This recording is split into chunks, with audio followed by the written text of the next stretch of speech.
Cleaning Nation, welcome to another episode of the Grow My Cleaning Company podcast. As always, I want to start by telling you how amazing you are. This podcast exists solely for you and because of you. Thank you for sharing the show with people that can get value. Thank you for all the great reviews on iTunes. Keep them coming. Thank you, thank you, thank you. If you are listening to the podcast, make sure you check out our YouTube channel. If you're watching us on YouTube, feel free to take us on the road on your iPhone by subscribing to the podcast. Of course, we've got the Facebook group, which is totally free. I think we're up to 1,800 members, so jump into that. No matter where you're listening from, go to growmycleaningcompany.com. You'll find a link to every asset that we offer. I just put up an amazing opportunity, a tool to grow your cleaning company. If you dig the show, you will love the site. Check out growmycleaningcompany.com for all the good stuff. Today, we are chatting with Rene Seriois from Hello Housekeeping. Hello serves the Boston, Massachusetts area with residential cleaning services. Not only is Rene an owner of one of the best named cleaning services around, she's also a new member of our Accelerator family, so she's already one of my favorite people. Rene, welcome to the show. Hey, Mike. Thank you so much for having me on. So glad to have you on. I feel like saying that you're from Boston, Massachusetts was duplicitous after hearing your voice. It's very clear that we have a friend from the Northeast. Thanks. So are you, tell us how you got into the cleaning business, and how you wandered into Cleaning Nation. So I was laid off from a big corporate investment job and couldn't find work, and then decided that I wanted to have another baby. And then with that, it really scared me to go back to working for corporate that writes you up if you don't have time accrued, if your kids get sick and everything else. So I just kind of started cleaning for friends, and then it just grew. That's awesome. So I thought you were going to go a different way when you said, I have another baby. Like, so was that your business? But apparently a literal baby, not a business baby that the rest of us have. Right. So then, owning your own business means that if your kid's sick, nobody can fire you, or at least your clients will understand. You know what I mean? And everybody who I have for clients are like family. So it's really nice. That is awesome. So how long ago was that? How long ago did you start? 5 years ago. 5 years? Beautiful. And are you still doing some of the cleaning, all the cleaning, or have you subbed most of that out yet? I'm doing some of the cleaning, but I am looking to get out of it completely and just work, on my business, not in my business. All right. Because you're a guest of my show, I'll yell at you later in private in the accelerators, not in front of all these nice human beings about still doing some of the cleaning. So we'll move on. What's going on in your world? How can I help you today, Rene? I do get a lot of clients that are interested, but I have a problem with closing the sale. Okay. Gosh, that's one of my favorite topics. And let's just jump right in. So first of all, how do you give the bid? Do you do it in person or some sort of email, text craziness? How do you give them the price? I do it. I usually go out and see the client because I don't like to do blind bids. I like to see what the house actually looks like and what I'm getting into. Well, let me give you a huge encouragement, not just you, but all of Cleaning Nation does the same thing. You already have a massive advantage over so many people. So many people now are trying to go online and just bid electronically, or just have their prices up and just kind of have it be a hands-off virtual business, which is fine. That's a good model, but they're never going to compete with you head to head. If you're a human being in the house, they can't compete with an email bid. So that's the first thing. That's fantastic. Second of all, okay, so let's start there. When you give the bid, do you give it right then when you're there, or do you leave first and then somehow email it later? I do give it right there, and some people take it, but a lot of them don't. And I'm not sure if, what I hear is that they paid so little 3 years ago to someone, and it's not like I'm astronomical, but they're like, really, the fee's gone up that much in 3 years? Okay, so there's so many things we can do. Let's start with this. First of all, are you attracting the right customer? I know you're are you in Boston or in the suburbs? I am south of Boston. Okay. What's the average home value that you're in? Oh gosh. It ranges from 2.5 million to probably the lowest one would be 500,000. Okay, so you're in the right houses, right? That's the first thing. Is are they renters? Mm-hmm. I don't know. Renters typically aren't going to go. And do they have money? If they're living in $1 million home, give or take, they certainly can afford. And I'm assuming for twice a month cleaning, you're somewhere between, I don't know, 200 and $350. Is that a fair range? For twice a month? Yeah. Okay. Mm-hmm. So that's Yep. it's not pricing. Okay. The first thing is, are you too much? If you're like, no, it's $800 a month. Well, of course, that's going to be a hard one to sell. If you're talking to a bunch of people that have no money, that's going to be a hard one to sell. So I'm kind of just like a doctor. Does it hurt here? Does it hurt there? And we're just kind of drilling down on, okay, where's the problem? So it's not that you're talking to the wrong people. If you're in $1 million houses and at least 500,000 and up, and it's, no more than $200, $300, $400 a month, they can afford that. So that's check, and check. You're in home. That's fantastic.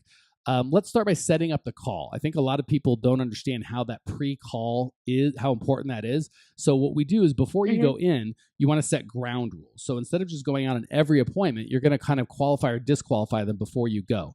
So right now when they call, are you just going right to setting an appointment? Yes. Okay. So we're going to slow that down just a little bit.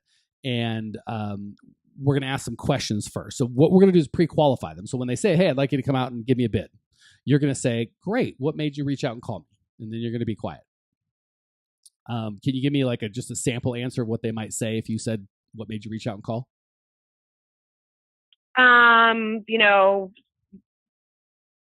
Something like, I'm a teacher and I have the summers off and I can't even imagine wasting my time cleaning my home during the summer when it's, I have off and I can be out enjoying life. Beautiful. That's a great pain. So she's just giving you a real great pain. Like, I work hard all year. This is my 3-month vacation and I don't want to fool around doing that. So we're going to draw that in. Once we've got pain, right, there's some sort of, here's a real reason that I actually need someone. We're going to set ground rules and we're going to start by saying, hey, Rene, if I come out there, I want to make sure that we can take care of you. And this is always kind of an awkward conversation. So I like to do it before I even come out. If for whatever reason, I don't think we're going to be a good fit, we're going to be able to solve that pain of you not having to do the cleaning and relax while you're on your summer vacation. Would you be offended if I told you that? Okay. And you're 100% of the time, you're going to get a no. That'd be fine, right? I've never had anyone not agree to that.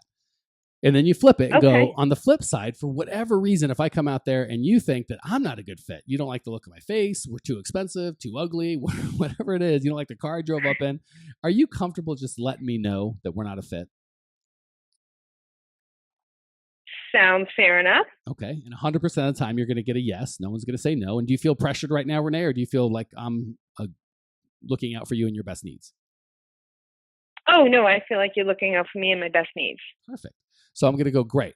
So if I get out there, I don't think we're a good fit. You won't be offended if I try and recommend you to someone that can help or turn you on to someone that I think will be able to solve your need.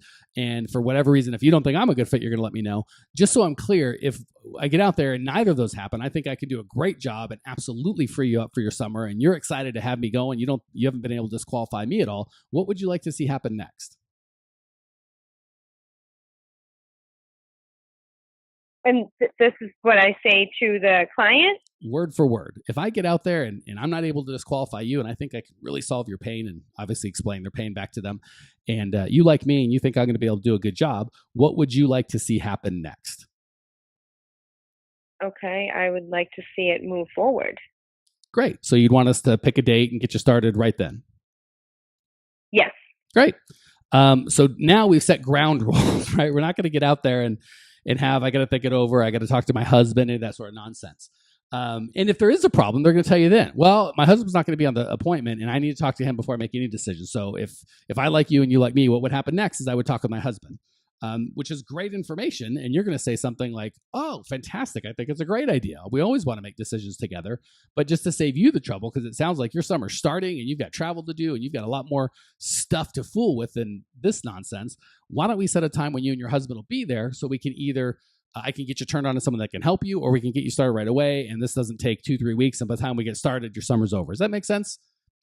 But you can deal with that before you even go out, right? As opposed to going out there and having them say, let me think about it. And if they ask for a budget, I'd really like to give them an idea, but not a quote, right? So you want to say, because again, you don't know what they need. If it's once a week or twice a week, or once a week or every other week or once a month, if they need, the stove or the dishwasher or the, certain, the refrigerator cleaned every time, once a quarter, floors, carpet. There's just how messy. You just don't know. I have those as right. And I those are actually add-ons. That's not part of my basic clean. And right. But if that's that what they want, right. Yeah. So all that to say, you can't just say $250 because until you get to the house, maybe it's 200, maybe it's 350. You don't know. So I would, if they ask about price, don't be afraid of it, right? Because the last thing we want to do is their budget's $87 and it's a $300 job, right? That's a waste of your time. So you don't want to push the budget, but you want to be open to it, and you want to give them a range because you don't want to say 200 and it's 300 or 300 is 200, but you want to be. So if you've got a minimum, which I recommend you should, for me it'd be at least $200 on the residential side. If they ask about budget, you can say, well, our minimum's $200. I don't think we have a client more than $400, and obviously we tell the truth. If you have a client more, say that. But our minimum's this much. Our most expensive client's this much. It really depends on what you need. Is that about what you set aside? So you kind of have that discussion up front and not be surprised. The other thing is you really want to talk about budget once we've gone into pain. So if there is a budget conversation, try and get at least a little, and this is whether it's on site or in person, or on site or over the phone. Try not to have a budget conversation without pain. So if you just call and you want me to clean your toilet, well, you've always cleaned your toilet and it doesn't have a lot of value because you know how to do it and it's not that big of a deal. So if I'm solving that pain, it's cheap. But if we're talking about, oh my gosh, you work so hard 9 months out of the year and 3 months you just wouldn't want to worry about it, and this is your vacation and this is why you became a teacher, the pay's no good, the kids are tough, but you get this beautiful 3-month vacation, and by golly, you're not gonna have it ruined by fooling around with cleaning your house. You see how that pain, the pain of it might be worth $2,000 or $3,000 for her not to have her summer ruined, but it might only be worth $50 for you to come clean her house. Does that sound sensible? Yeah, no, it definitely does. Okay, so the 2 big keys that you want to do, there's 3 and you're already doing 1. One is give the bid in person. You can absolutely do this all online and automate it and save yourself a lot of time, but you better have a lot of leads because you're going to close a third as much as seeing them in person. The second one is set ground rules before you go. And the third one is don't talk about budget until you've gotten pain. If you don't have any pain, there's never a sale, right? If you're like, I don't know, I'm paying $200 a month now, and I figured maybe I could save a couple bucks if you come out. That's not an appointment you're going to go on. If they're like, my house is fine, I just thought if it's no big deal, I'd check it out. There's never going to be a sale there. You need someone that says something like what you said. I'm getting old. I can't do it. I'm a teacher. This is going to ruin my summer. I work my tail off and I just don't want to work anymore when I get home. I've got kids and they're more important to me than cleaning. Some sort of pain is what you're looking for. So go in person, set ground rules. Don't talk about budget until you've got pain. And then when you do go out, the first thing, you're going to start the appointment by going right back over the ground rules, right? They're going to want to go really fast. But okay, here's this, here's that. Give me a bid. Let me know. You just email it to me. You go, oh, hold on. Just so I make sure we're in the right spot. We talked a couple of days ago. I've slept since then. Can I just reinstate what we talked about before so I make sure I'm still on the same page? And you say the exact same thing. If for whatever reason I can't help you, is it okay if I let you know? And then do let them know, right? If they have too cheap of a budget or they're a pain in the neck or whatever, tell them, I don't think we're a fit, right? You've agreed up front that you have the right to do that. And if you think I'm no good, you'll let me know. Oh yeah, I'll let you know. And then what was it that you want to see happen if we both were kind of into it? I think I can help you and you let me help you. And then she's going to go out, we'll get going. And so you want to start that again because they'll forget about the conversation. So that's the exact beginning of the in-person conversation is to reinstate the ground rules that you talked about on the telephone. Woo! All right. Sounds great. A million miles an hour. Any questions on? First of all, with those tools, do you think you do kind of get a better result than what you've been getting before? Definitely, yes. I couldn't agree more. Before we hit the lightning round, any questions or thoughts or any other needs you have on that topic before we move on and let you have the opportunity to share? No. Great. I'm going to take a break and relax. I'm exhausted. And we'll do the lightning round. I'm going to ask you 3 quick questions. You're going to give 3 amazing answers. Question number 1, what's the best piece of advice you've ever received? Stay in the moment.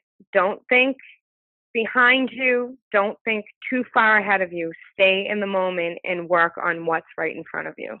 Gosh, that falls under the category of good advice that's so easy to say and so hard to do. I love that. That's great feedback.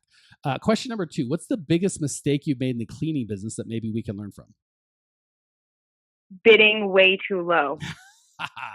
And then I'd say 1 in 3 guests say that. And it's So don't miss out, Cleaning Nation. But I've heard that before. Well, check your bids. If you're still bidding too low, you need to hear it again.